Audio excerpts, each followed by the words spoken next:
بسم اللہ الرحمن الرحیم۔ ہمارے آقا رحمت عالم، نور مجسم، محسن اعظم، احمد مجتبی محمد مصطفیٰ صلی اللہ تعالی علیہ وسلم کی سیرت کے تعلق سے آپ کے سامنے حاضر ہوا۔ آپ صلی اللہ تعالی علیہ وسلم کی خاندانی حالات یعنی نسب نامہ آپ کے سامنے پیش کرتا ہوں۔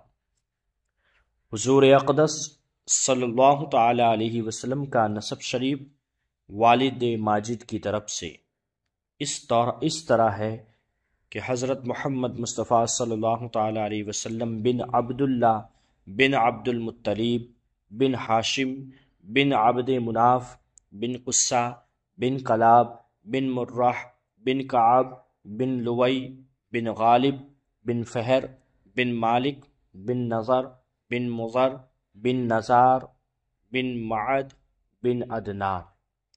یہ بخاری شریف جلد اول میں باب مبعوث النبی صلی اللہ تعالی علیہ وسلم میں آپ کو مل جائے گا۔ اور آپ کی والدہ ماجدہ کی طرف سے آپ کا شجرہ نسب اس طرح ہے کہ حضرت محمد مصطفیٰ صلی اللہ تعالی علیہ وسلم بن آمنہ بنت وہب بن عبد مناف بن زہرہ بن کلاب بن مرہ۔ حضور صلی اللہ تعالی علیہ وسلم کے والدین کا نسب نامہ کلاب بن مرہ پر مل جاتا ہے اور آگے چل کر دونوں کا سلسلہ ایک ہی ہو جاتا ہے۔ عدنان تک آپ کا نسب نامہ صحیح سندوں کے ساتھ باتفاق مورخین ثابت ہے۔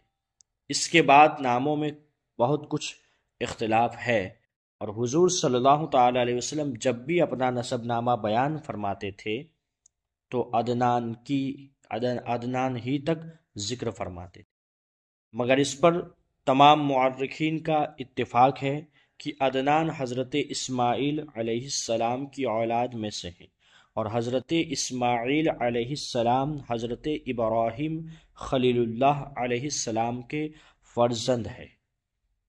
حضور صلی اللہ تعالی علیہ وسلم کا خاندان و نسب نجابت و شرافت میں تمام دنیا کے خاندانوں سے اشرف و اعلیٰ ہے، اور یہ وہ حقیقت ہے کہ آپ کے بدترین دشمن کفار مکہ بھی کبھی اس کا انکار نہیں کر سکے۔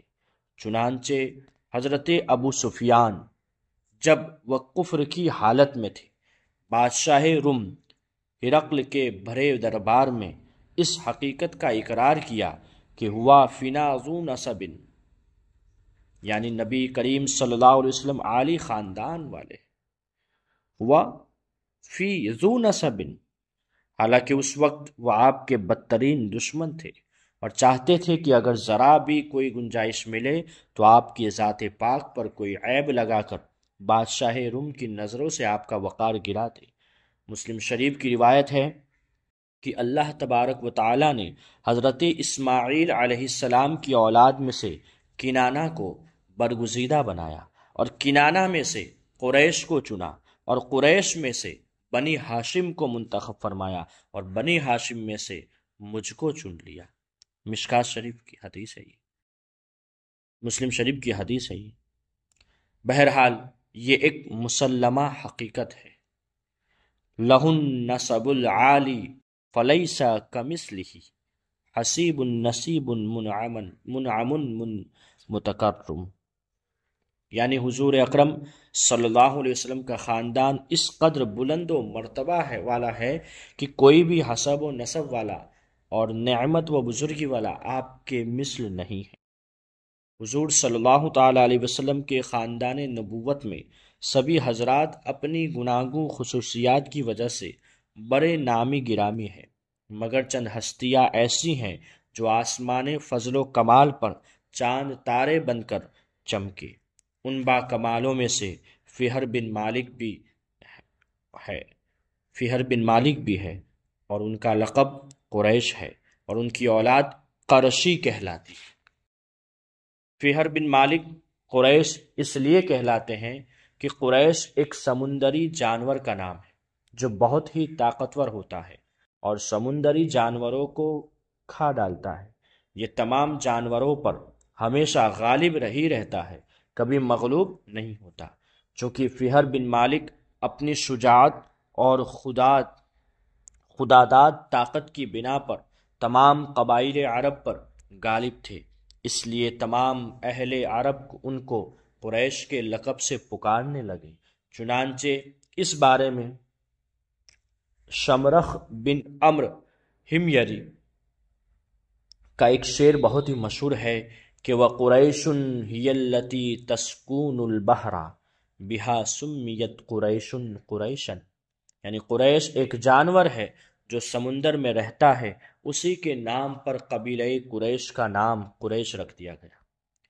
حضور صلی اللہ تعالی علیہ وسلم کے ماں باپ دونوں کا سلسلہ نسب فہر بن مالک سے ملتا ہے، اس لیے حضور صلی اللہ تعالی علیہ وسلم کے ماں باپ دونوں طرف سے قریشی ہے، یعنی ماں بھی قریشی اور باپ بھی قریشی، اور حضور صلی اللہ علیہ وسلم اپنے والدین کی طرف سے قریشی ہے۔ حضور صلی اللہ تعالی علیہ وسلم کے پردادا ہاشم بڑی شان و شوکت کے مالک تھے۔ ان کا اصلی نام عمر تھا۔ انتہائی بہادر، بے حد سخی اور اعلیٰ درجے کے مہمان نواز تھے۔ ایک سال عرب میں بہت سخت قحط پڑ گیا اور لوگ دانے دانے کو محتاج ہو گئے، تو یہ ملک شام سے خشک روٹیاں خرید کر حج کے دنوں میں مکہ پہنچے اور روٹیوں کا چورا کر کے اونٹ کے گوشت کے شوربے میں سرید بنا کر تمام حاجیوں کو خوب پیٹ بھر کر کھلایا۔ اس دن سے لوگ ان کو ہاشم یعنی روٹیوں کا چورا کرنے والا کہنے لگے۔ ہاشم کا مطلب ہوتا ہے روٹیوں کا چورا کرنے والا۔ اسی وقت سے حضور صلی اللہ تعالی علیہ وسلم کے پردادا کو ہاشم کہا گیا۔ چونکہ یہ عبد مناف کے سب لڑکوں میں بڑے اور باصلاحیت تھے، اس لیے عبد مناف کے بعد کعبہ کے متولی اور سجادہ نشین ہوئے۔ بہت حسین و خوبصورت اور وجیح تھے۔ جب سن شعور کو پہنچے تو ان کی شادی مدینہ میں قبیلہ خزرج کے ایک سردار عمرو کی صاحبزادی سے ہوئی جن کا نام سلمہ تھا، اور ان کے صاحبزادے عبد المطلب مدینہ ہی میں پیدا ہوئے۔ چونکہ ہاشم 25 سال کی عمر پا کر ملک شام کے راستے میں بمقام غزہ انتقال کر گئے، اس لیے عبد المطلب مدینہ ہی میں اپنے نانا کے گھر پلے بڑھے، اور جب 7 یا 8 سال کے ہو گئے تو مکہ مکرمہ آ کر اپنے خاندان والوں کے ساتھ رہنے لگے۔ حضور اقدس رحمت عالم نور مجسم محسن اعظم صلی اللہ تعالی علیہ وسلم کے دادا عبد المطلب کا اصلی نام شیبہ ہے۔ یہ بڑے ہی نیک نفس اور عابد و زاہد تھے۔ غار ہیرا میں کھانا پانی ساتھ لے کر جاتے اور کئی دنوں تک لگاتار خدا کی عبادت میں مصروف رہتے۔ رمضان شریف کے مہینے میں اکثر غار ہیرا میں اعتکاف کیا کرتے تھے اور خدا کے دھیان میں گوشہ نشین رہا کرتے تھے۔ رسول کریم صلی اللہ تعالی علیہ وسلم کا نور نبوت ان کی پیشانی میں چمکتا تھا اور ان کے بدن سے مشک کی خوشبو آتی تھی۔ اہل عرب خصوصاً قریش کو ان سے بڑی عقیدت تھی۔ مکہ والوں پر جب کوئی مصیبت آتی یا قحط پڑ جاتا تو لوگ عبد المطلب کو ساتھ لے کر پہاڑ پر چڑھ جاتے اور بارگاہ خداوندی میں ان کو وسیلہ بنا کر دعا مانگتے تھے۔ دعا مقبول ہو جاتی تھی۔ یہ لڑکیوں کو زندہ درگور کرنے سے لوگوں کو بڑی سختی کے ساتھ روکتے تھے اور چور کا ہاتھ کاٹ ڈالتے تھے۔ اپنے دسترخوان سے پرندوں کو بھی کھلایا کرتے تھے، اس لیے ان کا لقب مطعم الطیر یعنی پرندوں کو کھلانے والے۔ شراب اور زنا کو حرام جانتے تھے اور عقیدہ کے لحاظ سے موحد تھے۔ زمزم شریف کا کنواں جو بالکل پٹ گیا تھا، آپ ہی نے اس کو نئے سرے سے کھدوا کر درست کیا اور لوگوں کو آب زمزم سے سیراب کیا۔ آپ بھی کعبہ کے متولی اور سجادہ نشین ہوئے۔ اصحاب فیل کا واقعہ آپ کے وقت میں پیش آیا تھا۔ 120 برس کی عمر آپ کی وفات ہوئی۔ حضور اکرم رحمت عالم نور مجسم صلی اللہ تعالی علیہ وسلم کی پیدائش سے صرف 55 دن 55 دن پہلے یمن کا بادشاہ ابرہہ ہاتھیوں کی فوج لے کر کعبہ ڈھانے کے لیے مکہ پر حملہ آور ہوا تھا۔ اس کا سبب یہ تھا کہ ابرہہ نے یمن کے دارالسلطنت صنعاء میں ایک بہت ہی شاندار اور عالیشان گرجا گھر بنایا اور یہ کوشش کرنے لگا کہ عرب کے لوگ بجائے خانہ کعبہ کے یمن آ کر اس گرجا گھر کا حج کیا کر۔ جب مکہ والوں کو یہ معلوم ہوا تو قبیلہ کنانہ کا ایک شخص غیظ و غضب میں جل بھن کر یمن گیا اور وہاں کے گرجا گھر میں پیخانہ کر دیا یعنی ٹوائلٹ کر دیا اور اس کو نجاست سے لت پت کر دیا۔ جب ابرہہ نے یہ واقعہ سنا تو وہ تیش میں آ گیا، وہ غصے میں آ گیا اور آپے سے باہر ہو گیا اور خانہ کعبہ کو ڈھانے کے لیے ہاتھیوں کی فوج لے کر مکہ پر حملہ کر دیا، اور اس کی فوج کے اگلے دستے نے مکہ والوں کے تمام اونٹوں اور دوسرے مویشیوں کو، جانوروں کو چھین لیا۔ اس میں 200 یا 400 اونٹ حضرت عبد المطلب کے بھی تھے۔ عبد المطلب کو اس واقعہ سے بڑا رنج پہنچا، چنانچہ آپ اس معاملے میں گفتگو کے لیے اس کے لشکر میں تشریف لے گئے۔ جب ابرہہ کو معلوم ہوا کہ قریش کا سردار اس سے ملاقات کرنے کے لیے آیا ہے تو اس نے آپ کو اپنے خیمہ میں بلا لیا، اور جب عبد المطلب کو دیکھا کہ ایک بلند قامت، رعبدار اور نہایت ہی حسین و جمیل آدمی ہے جن کی پیشانی پر نور نبوت کا جاہ و جلال چمک رہا ہے، تو صورت دیکھتے ہی ابرہہ مرعوب ہو گیا اور بے اختیار تخت شاہی سے اتر کر آپ کی تعظیم و تکریم کے لیے کھڑا ہو گیا۔ اپنے برابر بٹھا کر دریافت کیا کہ کہیے سردار قریش، یہاں آپ کی تشریف آوری کا کیا مقصد ہے؟ عبد المطلب نے جواب دیا کہ ہمارے اونٹ اور بکریاں وغیرہ جو آپ کے لشکر کے سپاہی ہانک لائے ہیں، لے کر آئے ہیں، آپ ان سب مویشیوں کو، جانوروں کو ہمارے سپرد کر دیجیے۔ یہ سن کر ابرہہ نے کہا کہ اے سردار قریش، میں تو یہ سمجھتا تھا کہ آپ بہت ہی حوصلہ مند اور شاندار آدمی ہیں، مگر آپ نے مجھ سے اپنے اونٹوں کا سوال کر کے میری نظروں میں اپنا وقار کم کر دیا۔ اونٹ اور بکری کی حقیقت ہی کیا ہے؟ میں تو آپ کے کعبے کو توڑ پھوڑ کر برباد کرنے کے لیے آیا ہوں، آپ نے اس کے بارے میں گفتگو ہی نہیں کی۔ عبد المطلب نے کہا مجھے تو اپنے اونٹوں سے مطلب ہے، کعبہ میرا گھر نہیں بلکہ وہ خدا کا گھر ہے، وہ خدا اپنے گھر کو بچا لے گا۔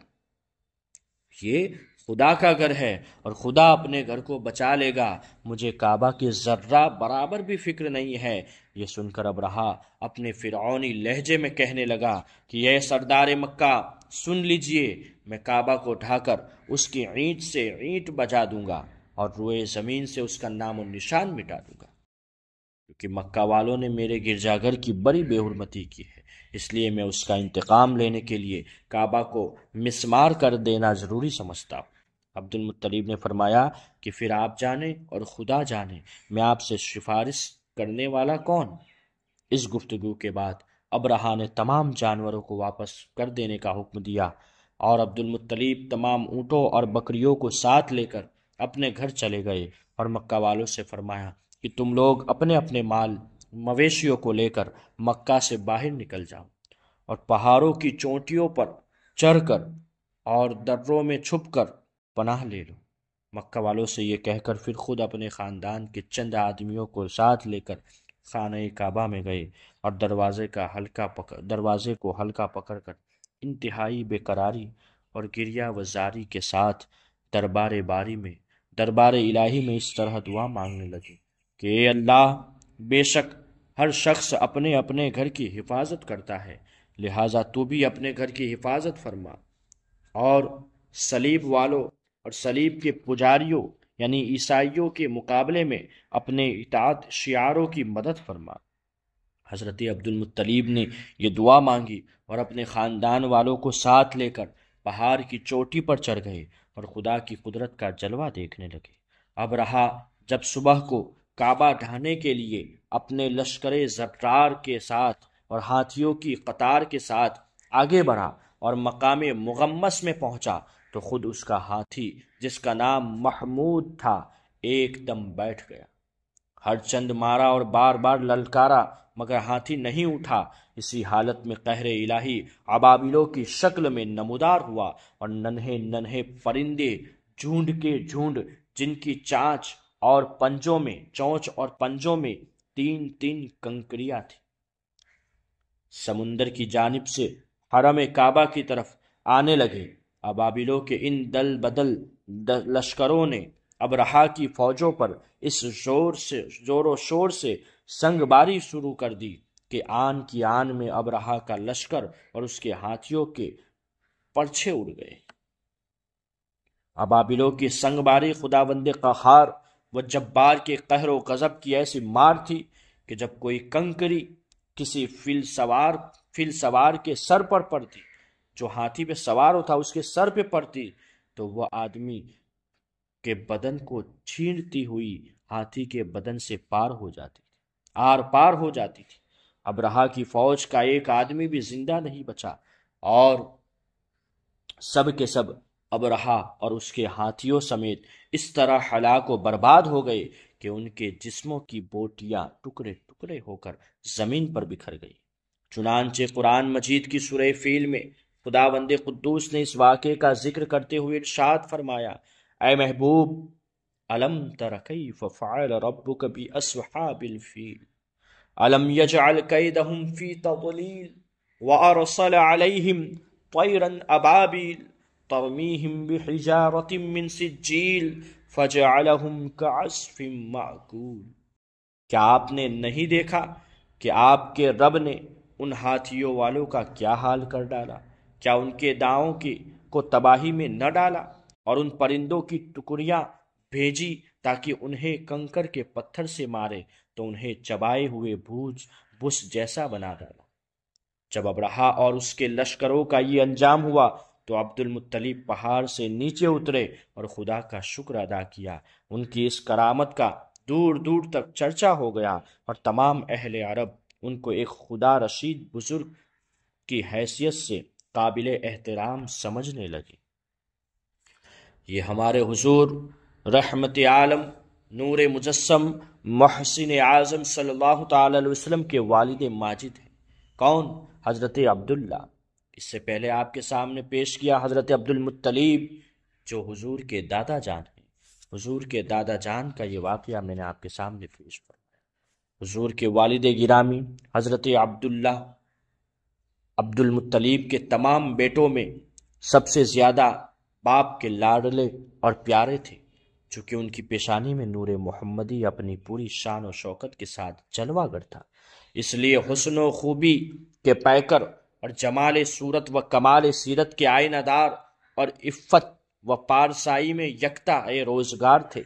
قبیلہ قریش کی تمام حسین عورتیں ان کے حسن و جمال پر فریفتہ اور ان سے شادی کی خواستگار تھی، مگر عبد المطلب ان کے لیے ایک ایسی عورت کی تلاش میں تھے جو حسن و جمال کے ساتھ ساتھ حسب و نسب کی شرافت اور عفت و پارسائی میں بھی ممتاز ہو۔